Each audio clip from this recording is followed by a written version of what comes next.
Aujourd'hui, je vous dis tabloïd, est-ce que ça vous parle? Je m'appelle Tamara Zibelen et aujourd'hui, je vous invite à voyager à la rencontre d'Aurélie François qui est derrière Tabloïd.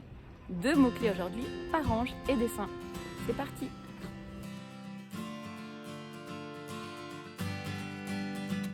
Bonjour Aurélie. Bonjour Tamara. Alors, Aurélie François, je vais vous laisser avec elle, enfin nous laisser avec elle. Moi je vais aller de l'autre côté de la caméra directement. Et puis voilà. Alors, je te mets le petit... Ok. Par ici, comme ça on va bien t'entendre. Aurélie, moi je t'ai découverte sur un forum pour les Paranges et en fait sous Tabloïd, je crois. Ouais, j'avais retenu Tabloïd à ce moment-là. Déjà, c'est quoi Tabloïd? Alors, Tabloïd, en fait, c'est un peu le nom d'artiste, d'entreprise, du concept. En fait, c'est de la peinture sur photo au départ. C'est parti d'une identité que je déclinais, un tableau d'identité. Donc, puis après ça a beaucoup évolué, mais c'est resté Tabloïd parce que du coup, les gens étaient interpellés par le mot, donc c'est resté comme ça. D'accord.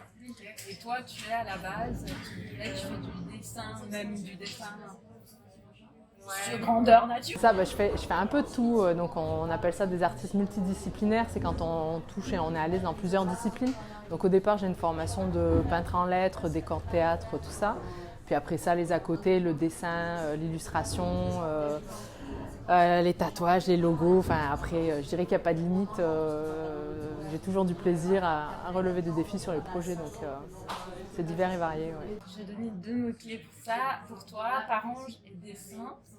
On a vu brièvement, on reviendra à dessin. Parange, est-ce que tu as envie, qu'est-ce que tu as envie de partager par rapport à ça? Ouais. Moi, je t'ai découverte par rapport à October. C'était October. Ouais. Voilà, merci pour le total. Et du coup, par rapport à ça, raconte-nous s'il te plaît. Oui. En fait, le mot parange, je l'ai découvert par la force des choses quand je suis devenue la maman d'un petit ange. Donc c'était en 2014, j'ai perdu mon petit garçon de la mort subite du nourrisson quand il avait 3 mois et 16 jours de vie. 16 octobre, donc au lendemain de la journée du deuil périnatal, qui est le 15 octobre. Et en fait, jusque-là, pour moi, c'était juste la Sainte Aurélie, parce que c'est le jour de ma fête. Et il est décédé aussi la veille de l'anniversaire de son papa. Donc entre papa et maman, du coup, il est parti. Donc le mois d'octobre avait une signification plutôt festive pour nous. Et finalement, on a découvert tout un monde parallèle qui était celui des Paranges. Puisque du coup, le mois d'octobre, c'est celui du deuil périnatal. On ne savait pas du tout ce que c'était. Peut-être on en avait entendu vaguement parler, mais pas plus que ça. Et donc, comme le mois d'octobre, c'est un mois qui est consacré à plein de causes partout dans le monde, que ce soit pour le cancer du sein et autres, il y a un gros défi d'artiste qui a décidé de faire un challenge de dessin. Et ma deuxième participation, j'ai souhaité de le transformer en plus du défi de dessin, de lui donner du sens et qu'il serve à une cause. Donc j'ai choisi une deuil périnatal vu que j'étais déjà concernée par le sujet pendant ce mois-là. Donc j'ai demandé à la communauté des Paranges sur Facebook, Instagram et autres de me donner des mots-clés qui pour eux symbolisaient ça. Donc récolter 31 mots. Et puis tous les mots, tous les jours, je mettais un mot en image. Et puis c'était cool parce que moi, ça me faisait du bien parce que je découvrais, je mettais en image une réalité que je n'étais pas forcément concernée, que ce soit les IMG, les IVG et autres. Et en même temps, je faisais du bien aux gens qui attendaient mon dessin, de voir un peu qu'est-ce que ça faisait, sachant qu'après ça, ils pouvaient le colorier. Donc ça faisait plein de bien à tout le monde. Donc voilà. Tu as eu des retours par rapport à ça?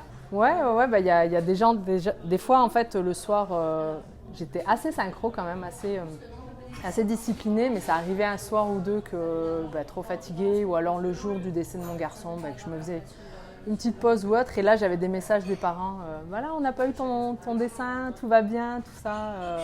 Donc du coup il y en a même qui me mettaient des mots qui avaient été s'intéresser à ma vie, ou alors qui la voyaient, parce que j'en parlais quand même en même temps, qui venaient m'écrire, bah, aujourd'hui on sait que c'est spécial pour toi, une petite pensée pour soi, même des gens que je connais pas, alors que même mes proches ne pensent pas spécialement à souligner. Donc ouais, ça crée des liens virtuels, mais des liens qui restent, qui font du bien. Donc en soi, on s'en fout un peu de comment ils sont faits ces liens. Mais, ouais. J'ai un feedback très court que je compléterai après. De 4 femmes, 4 mamans qui ont énormément apprécié les dessins, ça les a beaucoup touchées. Ah, c'est cool. Ouais, des fois, j'aimerais ça être une petite souris, tu sais, de voir la réaction des gens quand ils découvrent les dessins ou qu'est-ce que ça vient. Tu sais, comme on avait discuté aussi, quand tu fais un dessin, c'est un peu comme un enfant.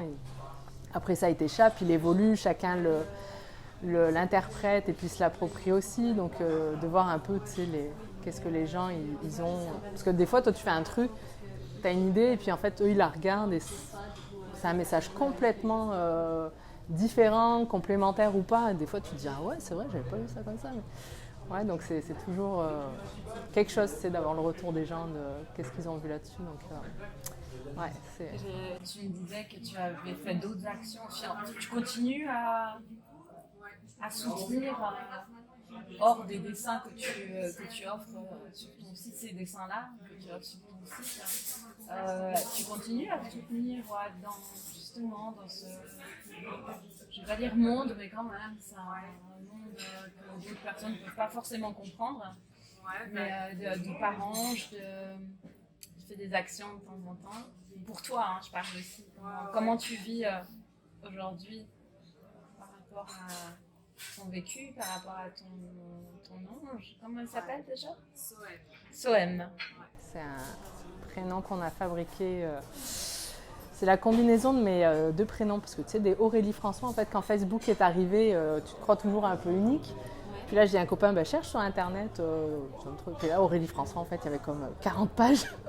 Il défilait, puis là, en fait, tu prends une claque un peu, parce que tu sais que t'es unique en ton genre, dans plein de réalités différentes. Mais ouais, ton prénom, ça reste quand même une identité première. Donc là, de voir que t'es mêlé à des milliers et des milliers. Donc du coup, j'ai commencé à signer mes tableaux avec Aurélie, puis mes deux autres prénoms, c'est Solange et Émilie. Donc comme ça faisait trop long, je mettais so.en. Et du coup, je disais, ah, c'est joli. Puis à mon mari, j'avais dit, quand on aura un enfant, on l'appellera Soem. Il me dit, oh, oui, t'as raison. Donc le premier est venu, c'est lui qui a choisi, donc c'est Taïva. Et puis le deuxième est arrivé, j'ai dit, fille ou garçon, ça sera Soem. Et puis, ouais, donc c'est pour ça. Mais pour répondre à ta question, avant que je m'éparpille, ouais, je dirais que déjà en tout temps, j'aime beaucoup aider par mon art les associations diverses et variées, les causes, que ce soit les orphelins ou le cancer, peu importe là, mais disons que ouais, dès que je peux soutenir, je soutiens. Et puis du coup, en fait, on a créé un livre pour pouvoir le partager avec les gens. Ouais. Ouais. Ouais, je dirais que c'est pas mal ce projet-là qui est venu soutenir plus profondément, parce qu'en fait, la problématique qu'on a vécue beaucoup, c'est quand on a cherché des mots pour notre garçon, on ne trouvait rien. Puis du coup, on s'est dit, on a de la facilité à parler avec notre enfant, plus je dessine bien. Donc on s'est dit, mélanger à tout ça, ça pourrait faire vraiment un outil intéressant. Donc c'est vrai que dans l'idéal, on aurait voulu pouvoir l'offrir gratuitement, mais la réalité fait qu'en auto-édition, c'est compliqué. Mais dès qu'on peut, comme les dessins à colorier, les choses comme ça, on les offre gratuitement. Mais c'est vrai que je dirais que c'est un des projets où on s'est investi le plus pour la cause, parce qu'on s'est rendu compte que pour nous, c'était assez facile, entre guillemets, de parler de ça avec notre enfant, mais pour plein d'autres parents, c'est pas du tout le cas. Qu'ils soient concernés ou pas concernés, dans le vif ou pas du tout, c'est vraiment délicat. Donc, je sais pas, ça répond à ta question. J'ai l'impression d'être... Oui, non, ça répond en partie à ma question. L'autre partie de la question, c'était comment tu te sens aujourd'hui par rapport à ce que tu as vécu en 2014. Ça fait presque 10 ans maintenant. L'année prochaine, ça fera 10 ans. C'est ça. Comme je disais tout à l'heure, j'ai eu un appel pour le sujet du deuil, mais pour des raisons différentes. Et ouais, j'ai pas de problème à dire que je suis heureuse aujourd'hui. et que ça ne veut pas dire qu'on oublie, bien au contraire, je crois qu'on en parle de plus en plus, et puis dès que l'occasion se prête, on en parle. Mais je sais que chaque chose a sa raison, donc je suis dans l'acceptation et du fait que j'essaie de donner du sens à travers les livres, les illustrations, ça aide sûrement, mais je pense que même sans ça, en fait, on se dirait qu'il y a un plan qui est plus grand que nous, on ne sait pas ce qu'il en est, le pourquoi du comment de chaque venue et départ, et puis quand on accepte, je pense que ça détache, en fait, on se détache de la colère, la culpabilité, je pense qu'on l'a toujours, la colère, tout ça, on l'a, mais je pense qu'on les accepte, on sait que ça fait partie et que ça sert à rien de rester accroché et puis en fait de leur donner plus de place qu'au bonheur. Je pense que quand on est trop dans la colère et tout, le bonheur il a plus de place, donc voilà, on sait qu'il y a des jours où on sera un peu plus en colère que d'autres, quand on voit des familles, des fois ça m'arrive, je vois des familles nombreuses, 5, 6 enfants, puis je me dis ils sont tous là, tous en bonne santé, puis moi j'en voulais que 2, puis on en a pris un, donc c'est vrai que des fois il y a le petit pic qui revient de temps en temps, mais je pense qu'on est quand même majoritairement, à chaque fois on se dit oui mais on a quand même ça, puis il y en a qui sont pires, donc ouais, je dirais que pour résumer tout mon blabla, on est heureux. Je pense la famille au complet pourrait le dire. En fait, c'est ce que j'ai aimé aussi quand on a discuté la dernière fois, c'est d'avoir c'est un peu, pour moi, c'est un peu comme un message, c'est comme un message, un exemple, ce que tu dis, d'encouragement aussi pour les femmes qui peut-être sont en train de vivre ça, ou qui viennent, ou les parents, femmes, on est femmes, on est entre femmes, mais on parle aussi des papas, hein. Mais pas assez, ouais, après, c'est vrai qu'on le porte quand même pendant 9 mois. Entre X et X mois, selon comment. Donc c'est vrai que j'ai souvent des femmes, puis, les hommes ils réagissent complètement, ils peuvent réagir complètement différemment. Mais ça peut donner aussi un message, un peu d'espoir quelque part à ces femmes-là qui viennent peut-être de vivre ça, qui sont encore dans cette culpabilité, comme tu disais, d'autres émotions. Tristesse, j'imagine. Voilà, tristesse, colère, jalousie. Dans ton cas, c'est des choses qui arrivent. Voilà, ça arrive de manière hyper subite, à moins qu'on ait quelqu'un à côté qui l'a vécu, mais vraiment de très très proche. Jamais on imagine, puis on n'a peut-être même pas envie. Moi, j'aurais même pas envie d'imaginer avant que ça n'arrive, quoi, à la limite. Sinon, j'angoisserais tous les jours. Enfin, voilà. Et puis, du coup, de savoir d'avoir des exemples.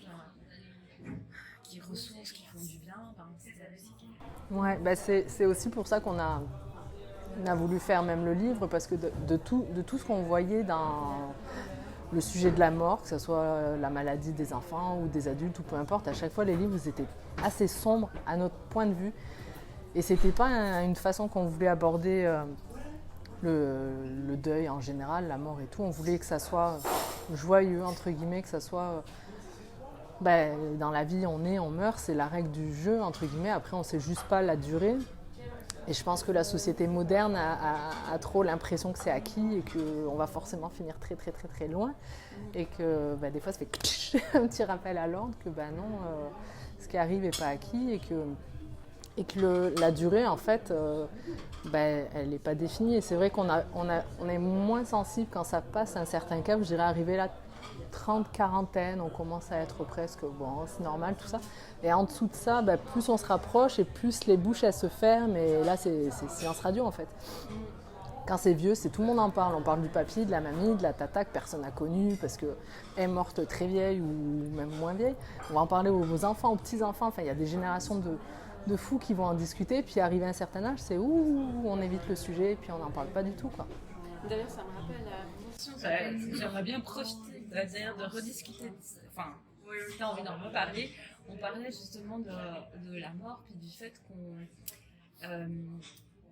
quand les personnes meurent de manière naturelle, on a de la facilité à dire tu te rappelles de ta part, tu te rappelles de trucs.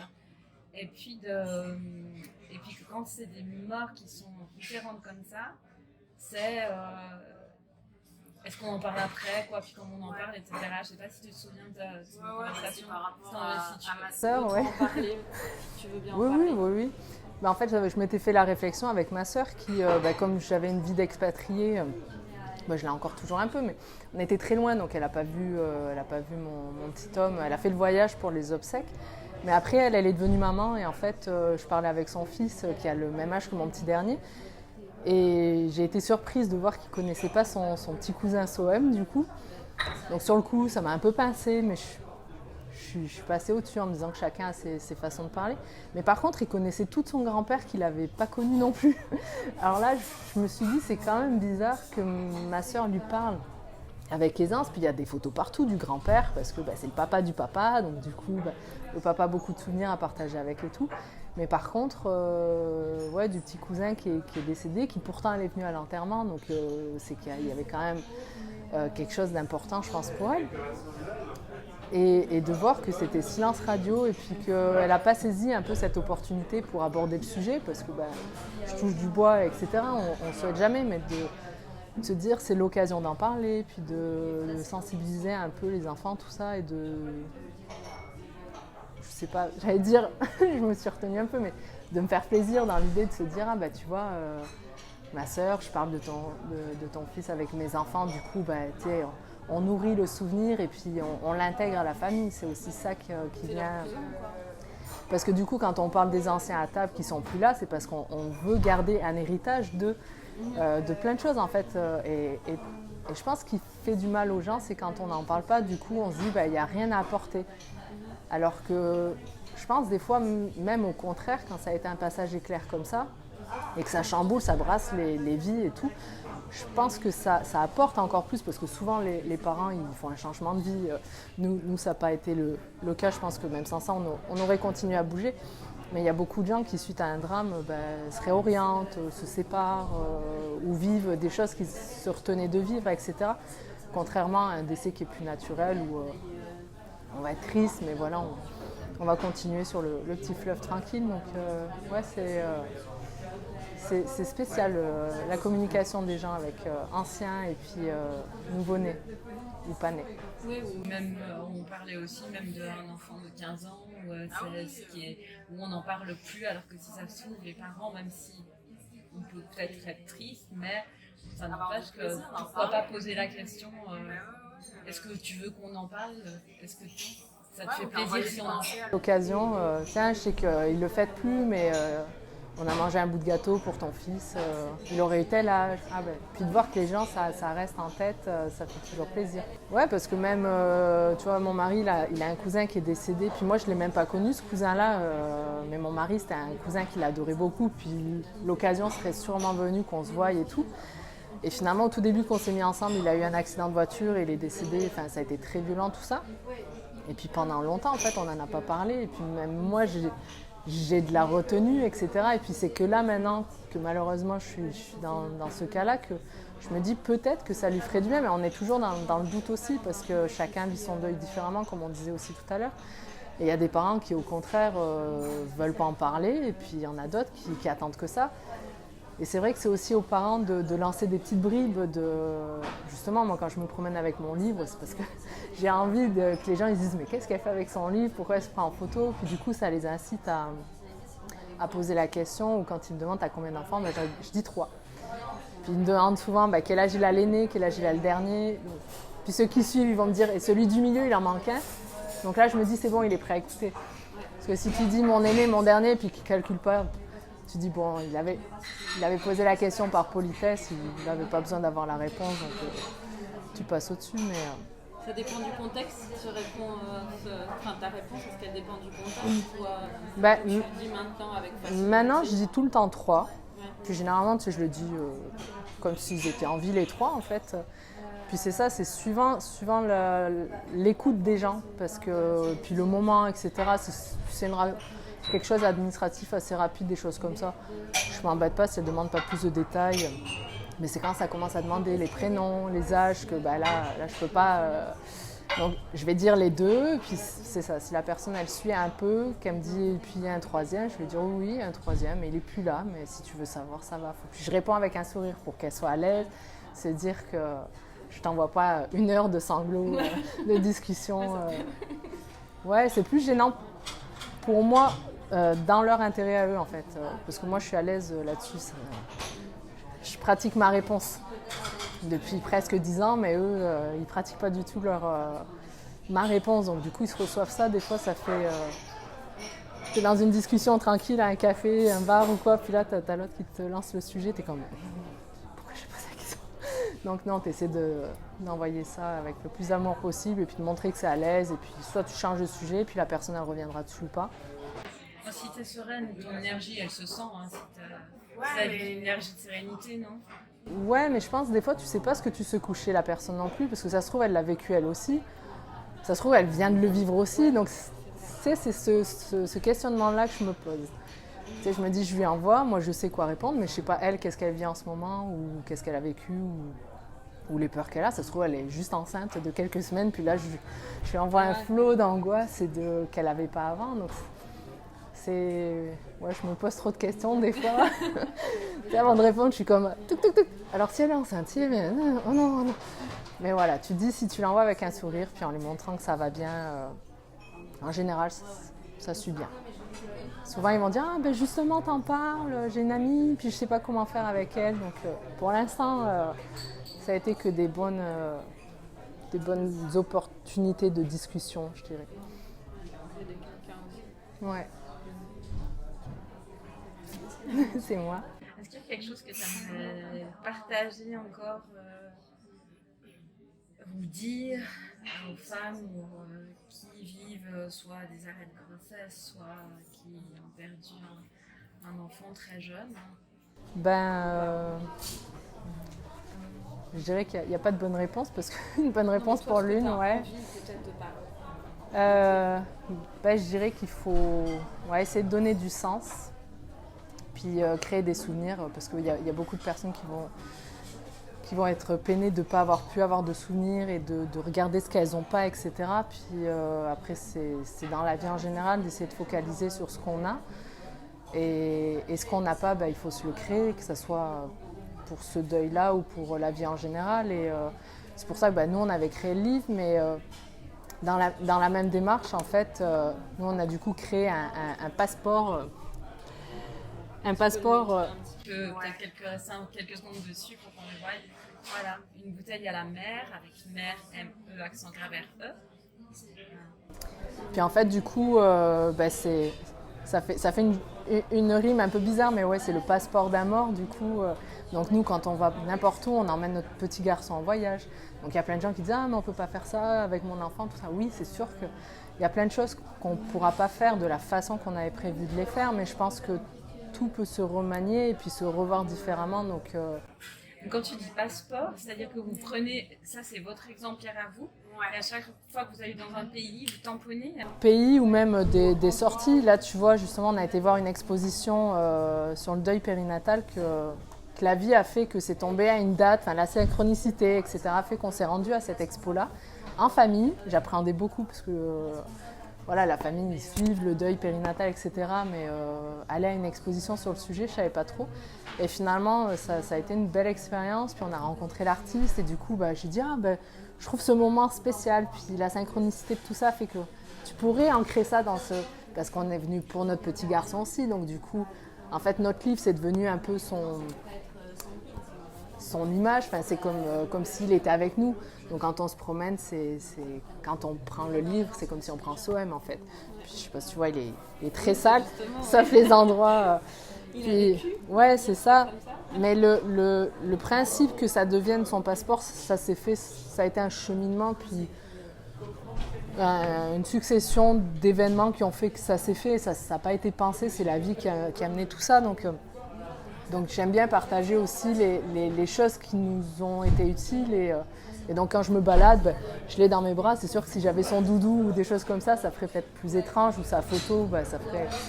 Après, chacun a ses choses. Ça va être un doudou pour certains. Il n'y avait pas de jugement là-dessus. Il y en a, ils vont se faire un t-shirt, puis ils vont mettre la photo ou un dessin. Mais du coup, ça nous permet de faire des photos de famille ensemble. Pour nous, on est les 5 sur la famille. Les 5 de la famille sur la photo. Pour d'autres, ils font une photo bizarre avec un lit. Mais voilà, du coup, ça nous permet à nous de nous faire du bien quand on sort. On se dit, on est avec Sohem, donc on fait des photos, on va le mettre en situation. On a été au musée des Jeux Olympiques. Et tu sais, t'as les estrades là, 1, 2, 3. Bah, du coup, on a mis les garçons chacun à leur place, puis on a mis le livre sur la place 2, puis on se fait des photos. Alors les gens qui passent, ils vont se dire, bon quoi. Mais voilà, nous on se dit, on a fait une petite photo de famille. Et puis, donc c'est ça, presque à s'amuser. Des fois, ça devient presque un jeu de comment on pourrait faire ou qu'est-ce qu'on pourrait créer, inventer pour faire un souvenir de plus qu'on n'a pas eu. Ça me fait penser à une chose, est-ce qu'il y a déjà des papas, mamans, d'enfants qui sont partis, là, qui t'ont demandé des dessins à partir de photos, même ou sans photos, ou t'as déjà eu ce genre de... Okay. Est-ce que c'est quelque chose que tu aimes faire, apporter aux gens? Les premières fois que j'ai eu à traiter un peu la mort, c'était pour une jeune fille qui s'était suicidée, qui avait la vingtaine.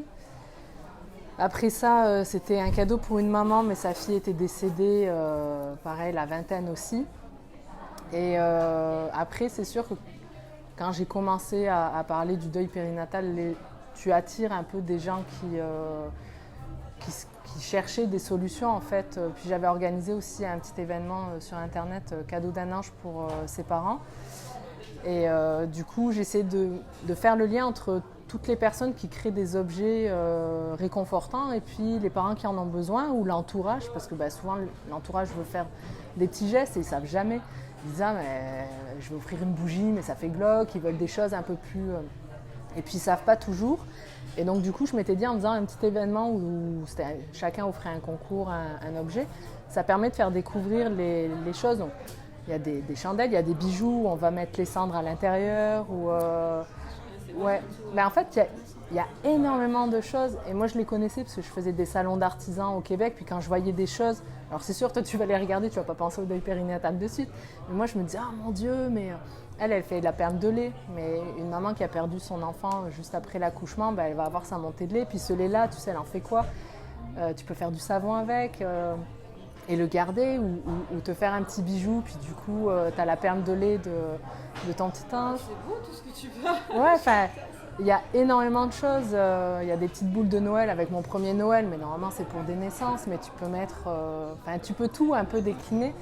Et du coup, je me disais, entre les gens qui ont besoin et puis les gens qui font, il y a un énorme fossé en fait. Donc ouais, j'avais organisé ça pour essayer de mettre un peu en lien tout le monde et de me dire qu'il y a plein de belles solutions. C'est jamais celle qu'on voudrait, parce que celle qu'on voudrait, c'est que le drame ne soit pas arrivé, on s'entend. Mais du coup, il y a plein de possibilités de créer des nouveaux souvenirs, puis pour l'entourage, de faire des cadeaux, puis de mettre au pied du sapin, cadeau d'un petit ange pour sa maman. Juste, je crois que le mot, moi je me dirais, je trouve ça au pied du sapin, quelqu'un a pensé à moi de cette façon-là, je serais comme... peu importe ce qu'il y a dedans, je crois qu'il n'y a même pas besoin de l'ouvrir en fait. Ouais, juste se dire que quelqu'un y a pensé de la part de l'enfant qui est plus là, c'est... Non mais alors merci, c'est un super message, un super partage. Est-ce que par rapport à justement l'événement que tu as fait, est-ce que tu allais garder une trace quelque part sur internet? On l'a fait pendant 2 ans, avant que je parte au Pérou, et puis après ça me demandait beaucoup d'énergie tout ça, et je vais revoir la façon de faire parce que dans l'idée j'aime ça, mais il y a des détails qui sont pas comme j'aimerais. Mais on l'avait fait en fait pour la fête des mères, donc cadeau d'un ange pour sa maman, cadeau d'un ange pour son papa, parce que mais pour les papas j'ai eu beaucoup moins de participants alors qu'il y avait énormément de possibilités, mais les gens étaient moins touchés, je pense. Les papas sont toujours un peu mal aimés, je dirais, dans l'idée. On pense souvent qu'ils n'ont pas besoin. Et puis après on avait fait cadeau d'un ange pour ses parents à l'occasion du mois d'octobre. Et puis cadeau d'un ange pour son frère, la fratrie ou autre, parce que c'est vrai qu'on ne pense pas, mais les enfants c'est un choc violent parce qu'ils ont leur égal en fait, ou l'enfant sur lequel ils devaient veiller parce qu'il devenait un grand frère, une grande sœur, donc ils avaient un rôle important. Puis aussi des fois ils se disent mince, mon petit frère il s'est endormi, j'ai pas surveillé, alors qu'il n'avait aucunement cette responsabilité, mais du coup des fois à leur hauteur, on ne se rend pas compte, mais ils peuvent s'approprier la culpabilité, la colère, l'injustice, tout ce que les parents ont, et puis fois 1000, parce qu'ils n'ont pas cette maturité de se dire « je culpabilise », mais en même temps, on a toutes les réponses qui disent « tu n'as pas culpabilisé », mais en même temps, oui, mais... Alors eux, que ça va être que le point fort, ouais. Donc. Est-ce que sur ta page Facebook, on retrouve dans le fil, par exemple, on peut retrouver en quelle année c'était? L'année dernière, du coup, je crois que je ne l'ai pas fait. Je crois que c'est venu après le Covid, donc ça doit être 2020-2021 si je ne me trompe pas. Mais du coup, il y a toutes les entreprises qui avaient participé, donc je m'étais dit peut-être j'en ferai une page pour regrouper un peu toutes les entreprises que moi je connaissais un petit peu, mais que j'en ai découvert aussi, puis que les gens puissent aller dessus, que ça soit un peu dans l'idée, un peu comme un blog qui fasse le lien entre les deux, que ce soit des livres, que ce soit des bijoux, des parfums. Il y a des gens qui font des choses avec des mèches de cheveux, puis les échographies. Il y avait une artiste qui peignait sur les échographies pour des grossesses heureuses au départ, mais du coup a fini par interpeller des gens qui avaient juste une échographie et donc qui pouvaient l'embellir ou la personnaliser à leur réalité, quoi. Alors ça c'est une musique d'avenir. Pour l'instant, il est sur ta page. Si on tape cadeau d'un ange pour sa maman, son papa ou ses parents, ça ressort. Puis sinon sur ma page, dans les événements passés, puis même j'avais partagé des choses. Donc c'est un projet qui est sur pause un petit peu, mais ouais, qui est dans mes envies de faire. Ok. Un cadeau d'un ange pour ses parents, son frère, sa soeur, voilà, pour sa grand-mère, voilà. Mais dans cette idée-là, on devrait trouver les gens. Ok, merci. Il y a aussi les mamies qui sont... c'est dur, hein, parce qu'elles voient leur fille souffrir, puis ils ne savent pas. Voilà. Des fois, ça leur passe, elles sont au-dessus de ça, mais il y en a beaucoup pour qui c'est douloureux aussi. Donc voilà. Ok, merci du coup. Merci Ophélie. On va s'arrêter là. Je mettrai les liens vers ta page et puis vers ton Facebook. Avec plaisir. Merci pour ce partage. Ben, merci pour ton temps et puis la prise de parole. Bientôt. À bientôt.